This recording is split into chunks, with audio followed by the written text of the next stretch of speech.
Welcome back to Hannity.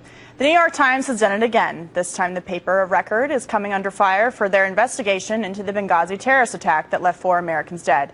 The report reads in part, quote, months of investigation by the New York Times centered on extensive interviews with Libyans in Benghazi who had direct knowledge of the attack there and its context turned up no evidence that al-Qaeda or other international terrorist group had any role in the assault. The attack was led instead by fighters who had benefited directly from NATO's extensive air power and logistics support during the uprising against Colonel Gaddafi. And contrary to claims by some members of Congress, it was fueled in large part by anger at an American-made video denigrating Islam. Joining me now to react to this is one lawmaker who has been leading the investigation into this terrorist attack from the very beginning, Utah Congressman Jason Chaffetz. Thank you so much for being here. Thanks, Katie. So the focus now in this New York Times story is back on this video. And I want to, before we get your reaction to the story, I want to play some testimony from Gregory Hicks, who was the last person in Libya at the time who had contact with Ambassador Christopher Stevens before he was killed. Let's take a look at that. Was there anything in connection to a YouTube video?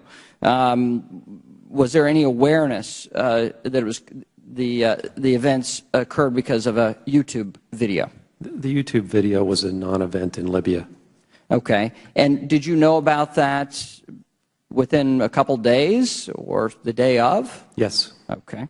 And so did you report to anyone in Washington within the first couple of days that there was anything in connection, a protest in connection to a YouTube video? No, the only report that our mission made through every channel was that there had been an attack on a consulate. Not a protest? No protest.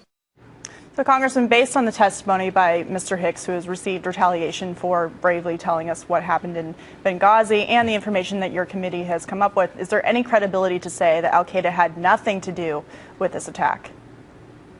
Well, the only ones that believe that are evidently Susan Rice and the author of this article, for a grand total of 2 people in this country. There is not a single person that believes that that is actually true. I traveled to Libya about 21 days after the attack.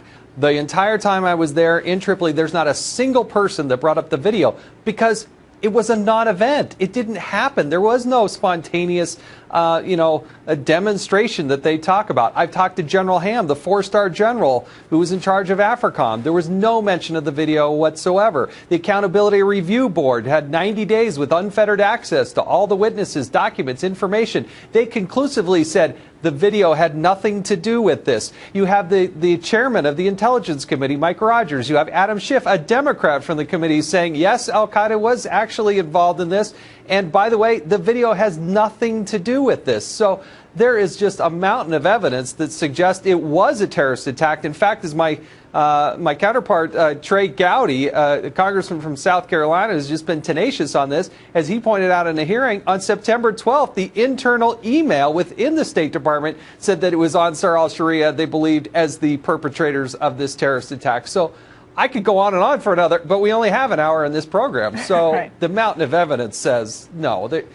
What the New York Times is reporting is just not accurate. Well, and speaking of evidence, I mean, the 9/11 attack on Benghazi wasn't the first time that we saw threats or attacks, right? So you go back throughout the year, and we had the assassination attempts on the British ambassador. We had multiple threats coming through for Ambassador Chris Stevens, which is why they requested more security. And then, of course, this happened on September 11th. But based on what we've seen in the New York Times story and with the Obama administration and, quite frankly, the Obama campaign in 2012, it seems like they're trying to redefine what al-Qaeda means. It seems like they're trying to say that unless the orders came from a dead man, Osama bin Laden, that they're not part of al-Qaeda, when the evidence to the contrary clearly shows that al-Qaeda has many different branches throughout the world, but especially in northern Africa.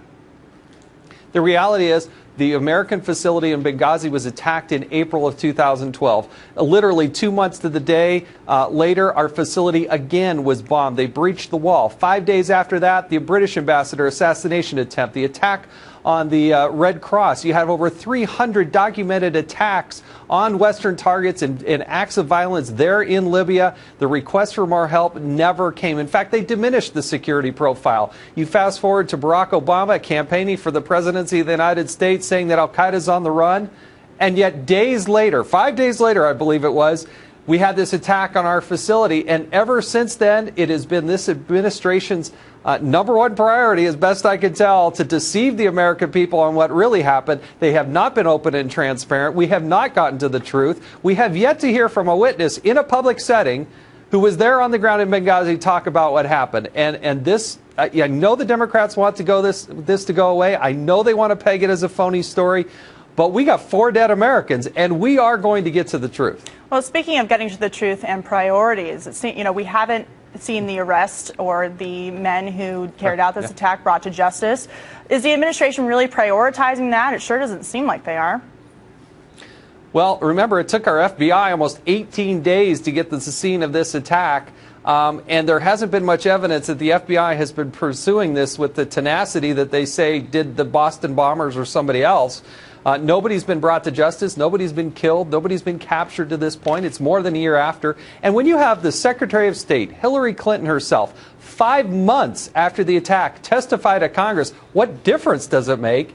Then you got some pretty good evidence that maybe this administration is not as bent on capturing or killing the people that committed this attack. And my biggest fear is that they now have 3 success stories in Benghazi, the terrorists do, of killing Americans and breaching our embassy, and these people are still out there. Are they going to do it again? I worry that they might. Well, Congressman, thank you so much for your time tonight. We look forward to what you guys find Happy New in Year. 2014. Thanks. Happy New Year.